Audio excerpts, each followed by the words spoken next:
Yep, not the same location as usual today. For the first time ever, I visited the Avon Cinemas here in Providence, Rhode Island. I can get this to turn around. There we go. I will also be seeing Ready Player One today, but I didn't want to wait for Isle of Dogs to get the wide release. Oh my god, I just realized I forgot to add a rating to this. Oh well, I'll add it in the title later. Which means I'll just make this a movie where I'll just make this a review where I talk about the film first, then I'll decide the rating. I liked it. You know, it was better than I thought it was going to be good, but it was definitely one of those trailers that didn't show just how good it is. The trailer. The other thing is I was seeing it in the Avon cinemas, and it's one of those cinemas where, just like when I saw an Inconvenient sequel, it's one of those cinemas where it's not digital, it's not stadium seating, not even any sound speakers. Although this one at least had stereo in it. But when the movie actually began, I got in there right on time, and it immediately starts out with what everything in the trailer shows you, explaining how the Isle of Dogs came to be, how there's this dog flu, that's what they call it. So we got bird flu, we got swine flu. Well, now apparently we have dog flu, and all the dogs are sent to this island. Now the trailer really doesn't give you anything more than that, other than that there's this kid called Atari, I guess named after the video game, although this is China, not Japan, so would have made more sense as a Japanese movie, I guess. But this could also be argued to be, maybe it could be argued to be, you know, like how China restricts the number of babies you can have. Now they're saying, oh, you can't have dogs in this film, obviously. But all the dogs are sent to the island, including this. It introduces this one dog named Spots, and he shows that he is the mayor's dog, and the mayor, in order to enact this new program of sending all dogs to Trash Island, he sends Spot first. But you see a shadow in the distance in those opening, and it's his kid, Atari. It doesn't show Atari, it just shows Atari's shape, but I immediately knew from the trailers that had to be Atari, even though it was just a black shadow. And sure enough, you see Atari later, and he perfectly matches that, so no big surprise there.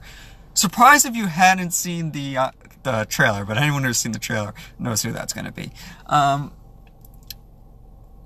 They do a time skip of a couple of years, and then they show that like more dogs have come to the Isle of Dogs. Things have kind of gotten pretty savage there. They show these 5, I forgot what type of dogs they are, but we'll just say they look like sheepdogs, kind of. And then they show 5 other dogs, which are our main dogs, led by Chief. And Chief, they all just like attack, and the Chief is like, wait, let's see what's in the trash that they dropped for us first. And they show a whole bunch. This was a very funny movie. It was. They open it up, and it's a whole bunch of garbage that we would find disgusting, but would be appetizing to a dog. And the dog's like, rotten apple, day old or weeks old meat, and he sounds disinterested the whole time, and then out of nowhere, worth it, and they all start fighting. It's good, like, yeah, a dog will eat anything. Most dogs will eat anything. God knows mine did. Rest in peace, Romeo. And things kind of got a little stale after that for the rest of Act 1. The kid shows up, Atari lands on the island, and, well, nothing really happens. We find out that that Chief is a stray dog, and the other 4 all had, in his pack, all had owners, and they miss their owners, and Chief's like, yeah, whatever, and he doesn't want to help the kid. The trailers kind of show that when there's a girl dog in this that's like, oh, don't you want to help the kid because he's a 12-year-old boy and dogs is a boy's best friend. And they show that in the trailer and he's like, fine, we'll help you. But that's much bigger played up in the movie where he doesn't want to help the kid until actually halfway into the film when the kid starts caring for him, gives him a bath. Just for the record, all of the we see he's got black fur. Turns out he's got so much dirt that he's actually got white fur. I hope you guys don't take that as a racial thing. I hope that's not taken the wrong way. It's just it's literally he's that dirty. Just take it that way. He's that dirty that he. I know it's coming up as sounding racial, but I really don't think that's the intent. The connection that is supposed to be made there is he turns out to be from the same litter as the dog Spots, which they are trying to find. And that allows even more of a connection between Chief and Atari. Let's just find out that he's basically, the intention is he's a totally different breed than what you thought he was. And that is not shown, really, all of all of the second half, we'll say. So the end of the second act and the whole third act just is not shown in here. Nor is any of the plot. So what is the plot? There's a conspiracy that the mayor wants to get rid of dogs, period. The whole movie becomes he wants to kill all the dogs on Dog Island, and he's using political corruption to do it. They don't go too much into the political... Well, they go into the political corruption. They don't go into how it's done. They just say there's political corruption and talk about it a lot. We got this one American girl who's like a foreign exchange student who's the one in the trailers who's like, I'm in love with you, Atari. And yeah, she doesn't even really meet Atari until the final minutes of the film. And Atari... And she speaks English, and Atari speaks... I keep wanting to say Japanese. I'm so used to anime, but it's Chinese. He keeps speaking Chinese. You understand a word of English every now and again, but not too much. But yeah, I actually love this movie because it did have a heart, and even though you didn't... at first I was going to be like, oh, these characters I can't understand, like Atari. But despite what the trailer may lead you to believe, these dogs can kind of understand him, and he can definitely understand these dogs. And there's the connection. I love the main dog, Chief, and Atari. Their connection grows. It's sort of like, I don't want to help you, then fine, I'll help you, begrudgingly. And then they make such a connection. They make a connection that just grows. As I said, when he gets washed, and he's like, I've never felt this good before. And the kid has some food for him, gives him a biscuit. And since he was a stray, he was always eating trash. Except he even has a backstory, Chief, that he was once owned, but because he didn't know how to be a house dog, he accidentally bit his owner, and then he ran away. So it's sort of like, you know, I haven't seen a sad story like this since I'm going to go all the way back to Homeward Bound 2, when they told the story of Riley, and in that case, they actually show the story.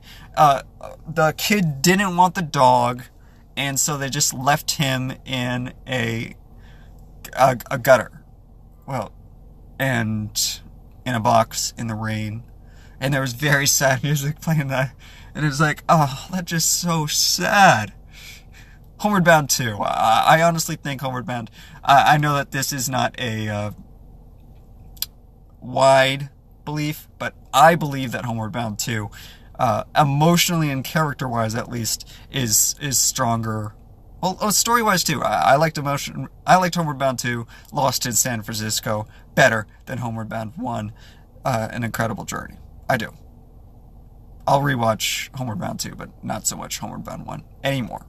But the point is that there is this sort of... They don't show it, but there is this... There was the... Give me a second to gather myself. There is the fact that he did want to try to be someone's pet. And of course, the happy ever after ends up being that he gets to be Atari's pet, coming from the same litter as his brother, essentially, who, as we find out, was made to be the security dog for Atari. So where do all of the plot twists in this film come in that are kind of, they're predictable. They are. But they're still cool to see, like the scientists coming up with a cure for the dog flu, and the government not wanting to show it. And then in the end, the mayor, I didn't see this coming, the mayor actually feels bad. He says, I have no honor, and decides to undo the declaration that formed a dog island, the Isle of Dogs. Keep wanting to call it Dog Island for some reason. And I was like, oh, that's nice, he's got a heart. But he still ends up going to jail for doing that for years. And his assistant turns out to be like the real evil guy, the guy who wants it, the guy who is against dogs, period. And I forget his motivation. It's not the pharmaceutical companies that are against it in this one, because the pharmaceutical company is the one that actually, about halfway into the film, comes up with the cure. And the head of the pharmaceutical company actually is the one that's killed by he's poisoned by the government, because they don't want him to, at that point in the movie, they don't want the dogs to come back. Why would you get rid of dogs? Okay, so that actually wasn't as long as I thought it was going to be of a review. Definitely would recommend this film. I won't talk about the actors. It really is more about the story and the characters in this case. You know, I've given you the plot run, that there's the whole story of finding spots, and it doesn't take too long. A little over halfway through the film, we find out about spots. There are some other animals in this too. The cannibal dogs turns out to be dogs that are, they ate one dog once because the dog was dying and they needed nourishment, and they should have just flat out said that the dog that they ate said it was okay to eat him. They should have just gone that route. But they did kind of go that way when they said, like, the dog who became the new alpha of that pack of cannibal dogs was apparently the friend of this dog that they ate. Should have gone all the way. That's my one big criticism. You should have gone all the way and just said, oh, he gave them permission, or he died first. But these cannibal dogs, they only did it one time. It was his friend, and it's clear that this dog didn't like doing it, so they did at least do that. And that they won't do it again. Not to a living dog. That's good. Like Chief is captured, but they won't. Or I'm sorry. It's actually happened during the flashbacks. That's the last thing I'll talk about.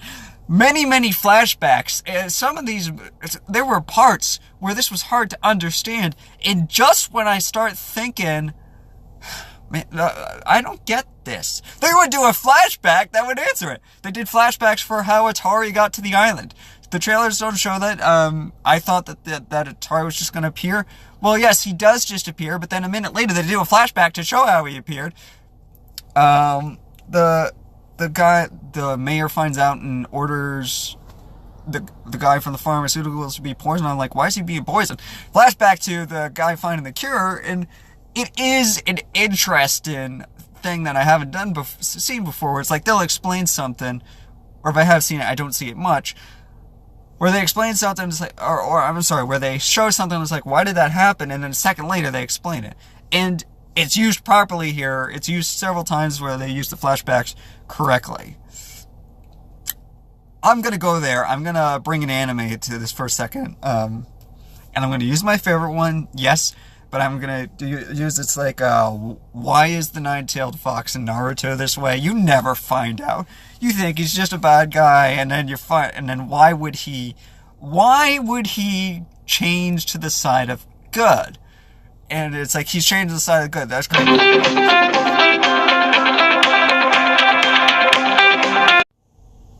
Just another spam call. Man, I get a lot of those lately. Anyway, it's found out in a flashback episode. I won't go through the whole thing. The whole thing is there's a background story that proves he's not evil. And so it's like you don't understand why he's switching to the side of good. Then you get the flashback episode and you understand why this whole time you thought he was evil, he's not really evil because of that flashback episode. And that's a good flashback. I like when they do these flashbacks to explain something after it's already happened. And the movie does this several times. As I said, when Spots is captured, explain how he got to the island. There were a couple other ones. And I mean, the whole thing does start with a flashback technically, but that's the only time where the flashback actually comes before something. The other thing was there's a flashback to how, and it helps the movie have this suspense where, like, oh no, they just hit the button to blow up Dog Isle, the Isle of Dogs. They just hit the button to blow it up, and then we find this trigger, and I'm like, oh no, what's gonna happen? Well, I kind of knew that they were probably not gonna blow it up, or if they did, that the dogs would have escaped. And sure enough, it didn't blow it up like everyone thought it was gonna blow up. But then it goes back to the flashback, and it shows that the dogs that had been left on the island at the end actually disarmed it so that it wouldn't blow up. So we got the cool little flashback there. All this little, here's what happens, and here's why it happens, coming after, I think was a unique thing that I've either not seen or have seen and just don't remember too much outside of anime. So that's pretty cool. I like this movie. Definitely very stylistic. I won't go into animation because I'm not that type of judge. I'm not a good judge of animation. I'm a good judge of story and characters. And I loved it. Purchase it. Might not be my cup of tea, just for purchasing wise, personally. Personally, it's going to get a low. I can tell you that this is one of those cases where the personal rating is going to be lower than the critical rating. So I'm going to have to do two separate ratings here. And, well, honestly, critically, I'll give it a... I'm going to think about it for a minute, and then I'll change the title once I come up with what I'm going to do as a rating. So I'll cut this off at 18 minutes. We do also have Ready Player One later tonight. And so until then, CinematicCritic signing out.